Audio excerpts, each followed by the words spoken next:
Hi friends, Bill McCabe. Welcome once again to our post-class session where we have a chance to explore some of the things that we worked on today in class. And as it turned out, by circumstance, when I arrived today, my friends in class were playing with a cane.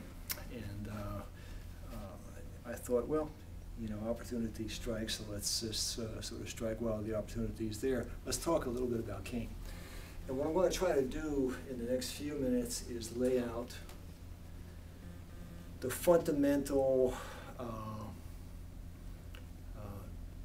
types of striking things that you need to have some familiarity with as a basis for essential cane movement. And I think you'll find that after getting some of these ideas under your feet that you'll be able to develop a working flow with the cane. Okay, so having said that, first thing you want to be able to do is accommodate the flow of the cane without interrupting your balance or your physical movement. So a good basic exercise is the butterfly rotation and then bringing it to a stop. Butterfly rotation, bringing it to a stop, and I'm basically stopping it by breaking it to my armpit and along the side of my body. Now the beauty of this is that I can change directions, have directional shifts, and do quick movements against new opponents. So let's take a look at what I did just then in a little bit of detail. The butterfly motion, my wrist is rotating, and we're going to bring it to a stop and capture it. And this is what the capture looks like. Okay, and then I will usually put a ranger out to my front, and the ranger is just to sort of gauge distancing and whatnot and sight off other opponents.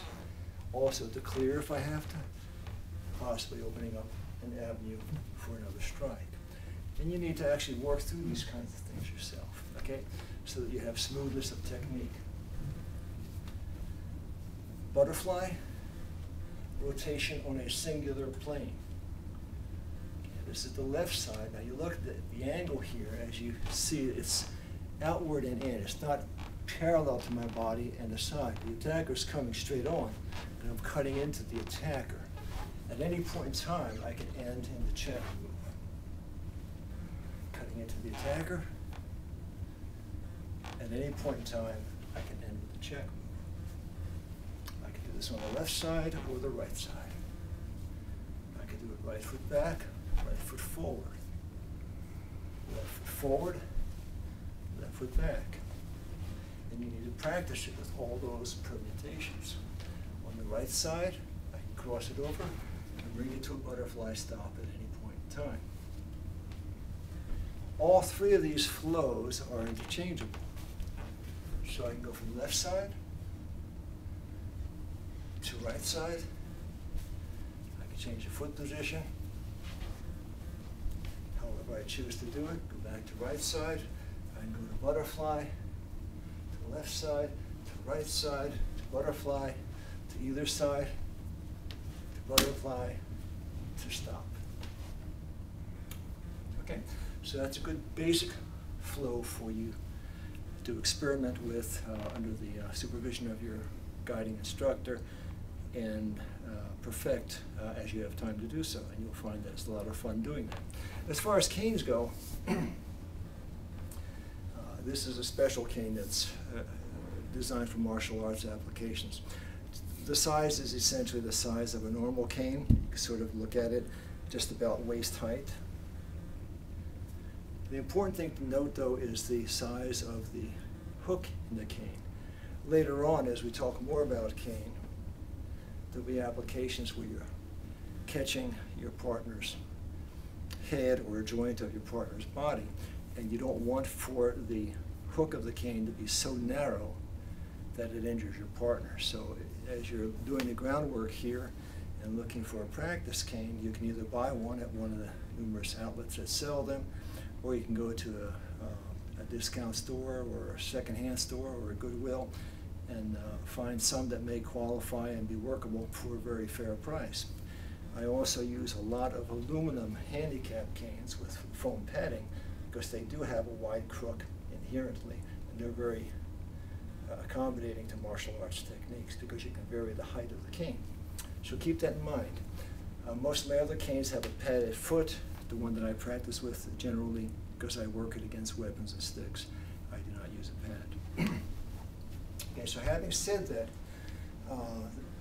you've got this pattern down. Now, the next thing you want to be able to do is to change from one hand to the next. Now, I'm going to show you how to do this. I'm in the middle of a butterfly rotation, and I change. In the middle of a butterfly rotation, and I change.